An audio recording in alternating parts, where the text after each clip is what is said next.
15 გრამი. გვერილა ფარსმანდუკი ან ანზია ლაპარაკი. ყველას დამატება არ არის აუცილებელი. თუ ფარსმანდუკს დავამატებთ, 100 კილი აღარ უნდა და აღარც თავშავა. ქალბატონო მარიამ, უკვდავა გვირილა, შავბალახა და კიდე რა თქვით? კამის თესლები.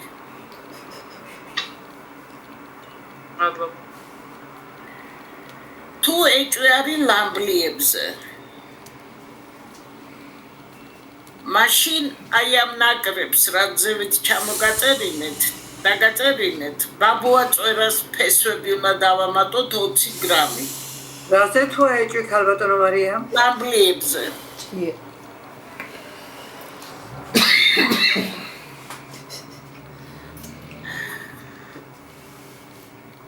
ეხლა ძალიან ხშირია, რადგან ზოგიერთი პედიატრი ძალიან ძლიერ ანტიბიოტიკებს ხმარობს და თქვათ შეუძლია საფანტის ვაგივრად ჟაკანი ესროლოს რაღაცა ბაქტერიულ დაავადებას და მერე ეს დისბაქტერიოს რო იწვევს.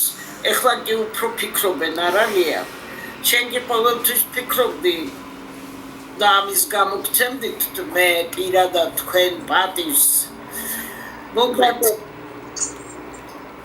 ბატონო პროფესორი ხო, ბევრი ეხლა წაშავებს და მაშინ რა არის იცი აი უბრალო ანგინაზე თქვათ ფართე სპექტრის ძლიერ ანტიბიოტიკისთან ნემსებს უნიშნავს ბავშვს და იმაზე აღარ ფიქრობს მერე რა მოხდება და მთელი ცხოვრება აქვს ბავშვს ღმერთმა დააჭიროს ამ ოპერაცია დაჭირდეს არ რაღაცა როცა ინფექციების საშიშროება უკვე რომ ის ძლიერი აღარ იმოქმედებს და არ ვიცი მე.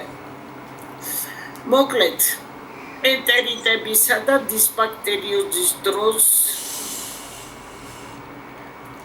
სანამ სასარგებლო ბაქტერიებით, აი ლინექსი, ბიფიდუმები და ისინი რომ არის აუცილებელია რომ დავასახლოთ თავიდან, ხო, ამ შემთხვევაში. მაგრამ ცოტა რომ შევამოკლოთ კურნალობის კურსი, იგივე ეფექტური რომ იყოს, ესე იგი ნაწლავებზე ხავების მიწებების უნარი როგორმე უნდა გავზარდოთ. ბავშვებში ეხლა უფროსებსაც ემართება დისბაქტერიოზი და იქ მუხის ქერქის ხმარება შეიძლება ნახარშის, ბავშვებში არ შეიძლება. ბავშვებს ვაძლევთ კრაზანას ნახარს 8 გრამი 200 მილილიტრ წყალზე. და ნუ პატარა ბავშვებზე თუ არის თქვათ წლინახევრის 2 წლის 1-2 სუფრის კოვზი სამჯერ დღეში და მერე მივცეთ იმ ბიფიდუმებს და ბაქტერიებს. უფრო მოზრდილებს ყავის ჭიქით ძალიან 12-ის მერე უკვე 100 მილილიტრი შეგვიძლია მივცეთ. კრაზანას გარდა თავსისხლას ფესვები და ფესურები. აი მცენარეების ის რო გადმოგიგზავნებთ, პირველი ვიწყებთ თავსისხლასგან. ცოტა რთული მოსათხრელია, მაგრამ ძალიან ეფექტურია, ვინც ბავშვების პატრონები ხართ, უნდა გქონდეთ. კრაზანა რო ძალიან პოპულარული ბალახია, უკვე რა ვიცი მე. ზეთიდან დაწყებული თვითონ მცენარით დამთავრებული ძალიან ბევრ რამეში. მოკლედ ყვილად არაა ნათქვამი, ბევრ წიგნში მითითებულია 80 რაღაცა 18 დაავადებას ფორმალობს. ეხლა მე მაგდეზე არ გამომიცდია, მაგრამ ძალიან კარგად ხმარობდი და ბავშვა ძალიან ეფექტური იყო. ესე იგი, თავსისხლას ფესვები და ფესურები, ესე იგი, ვაკუთმაცებთ და თუ საშუალება გვაქვს რომ სანამ ცოცხალია მაშინ შეგვიძლია პირდაპირ ცოცხალს დავასხათ არახმელს ენერგია 200 მილილიტრი დუღარე და თუ ხმელია ვადუღოთ 10-15 წუთი თუ ნედლია 5 წუთით საკმარისია და ბავშვებს მივცეთ დღეში 3-ჯერ ჭამამდე ერთი სუფრის კოვზი აქაც ცოტა მოზრდილებს ყავის ჭიქით უფრო დიდებს 100 მილილიტრი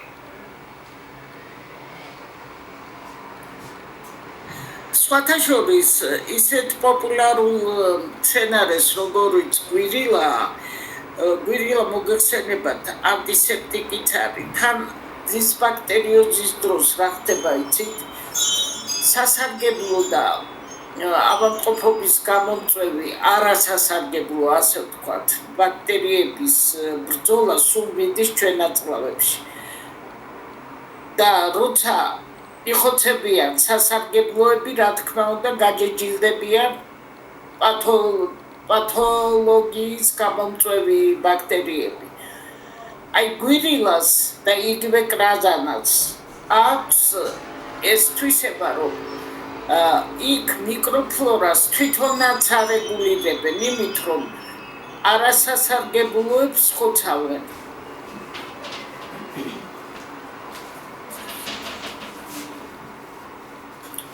ესე იგი გვირილაზე ჩავიწერეთ თუ არა 10 ხო 10 შეგვიწერია გვირილა 10 გრამი 200 ყვავილებზე ალაპარაკი გვირილას ყვავილებზე 10 გრამს ვასხავთ 200 მილილიტრი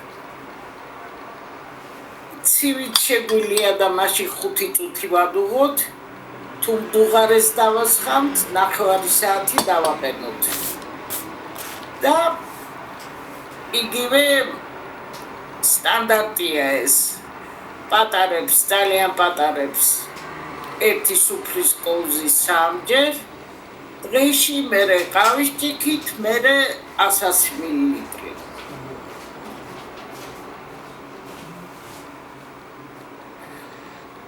ეხლა პერისტალტიკის გასაძლიერებლად ზოგიერთ ბავშვს აქვს მიდრეკილება ხო ყაბზობისკენ ან ხანდახან ვთვლით რომ ნუ რა ვქნა ესეთი ბავშვია ჯიში ესეთი აქვს რაღაცა მაგრამ ნორმაში უნდა ყოველდღე კონდეს ბავშვს კუჭის მოქმედება არც დისბაქტერიოზის დროს და კოლიტების და დროს წამდაუწულკუჭში გასვლა არის ნორმა და არც ყოველ მეორე დღეს კუჭის მოქმედება მაგრამ აქ სიფრთხილეა საჭირო ერთ წლამდე ბალახებს როგორც თქვით ნაკლებად ვაძლევთ ერთი წლის შემდეგ თუ ყაბზობისკენ აქვს მიდრეკილება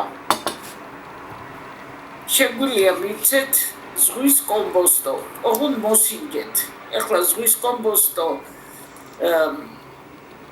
კონსერვების სახითაც იყიდება კაფსულებიც არის უბრალოდ იქ წესით უნდა ეწეროს აფთიაქში რომ შევიძენთ კოლოფზე ეწერება რა რაოდენობით რამხელა ასაკისთვის შეიძლება მიცემა ამიტომ ეხლა მე მაგას ვერ გიკარნახებთ მაგრამ გიკარნახებთ სელის თესლით როგორ დავამზადოთ აი ზუსტად პერისტალტიკის გამაძლიერებელი 2 წლიდან უკვე 1 გრამი 200 მილილიტრი წყალზე და 2 ჩაის კოვზი, ანუ 1 სუფრის კოვზი, მაგრამ დიდია და ამიტომ ჩაის კოვზით ვაძლევთ. 3-4 წლიდან უკვე 15 გრამი.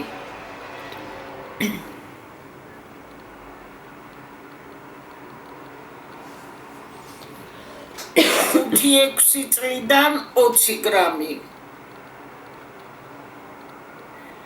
9-დან 12-მდე უკვე შეგვიძლია მივცეთ 5 გრამი რა თქვი 20 თქვი 2 უნდა მეთქვა მეგობრებო დავიღალე მეც მოიცადეთ თავიდან 1 გრამი 2 წლიდან 3-4 წლიდან 2 გრამამდე 5-6 წლიდან 2.5 გრამი 7-9 წლიდან 5 გრამი 10-12 წლიდან უკვე 10 გრამი და აქაც იგივე პრინციპი 7 წლამდე ვაძლევთ 2 ჩაის კოვზით ან 1-2 სუფრის კოვზით შეიძლება და უკვე 7-დან ზევით ყავის ჭიქით და 12-დან ზევით 100 გრამი. ქალბატონო მარიამ, სელის ტესტი წყალში რო დავაყენეთ, იმ წყალს ვაძლევთ, ხო? ტესტის კაკლებს არა. სელის კაკალზე ლაპარაკო. აი ეს სელი თვითონ. ნახ, ხო დავაცხით წყალი 200 მილილიტრი. დუღარეს ვასხამ და ვაყენებთ. დიახ. ის გაიძირდება და მე გადავწურავთ რა თქმა უნდა. და გადაწურვებს მართლებს. მარცვლები ეხლა მარცვლები აღარ გამოდგება უკვე ის 1-2 საათი რომ დავაყენეთ გაიჯირდება სასარგებლო რაღაცები გამოვა ეხლა მეორე მეთოდიც არის თუ პრინციპში შეგიძლიათ დავქვათ თუ დავქვათ და ქვილის ჩაყრი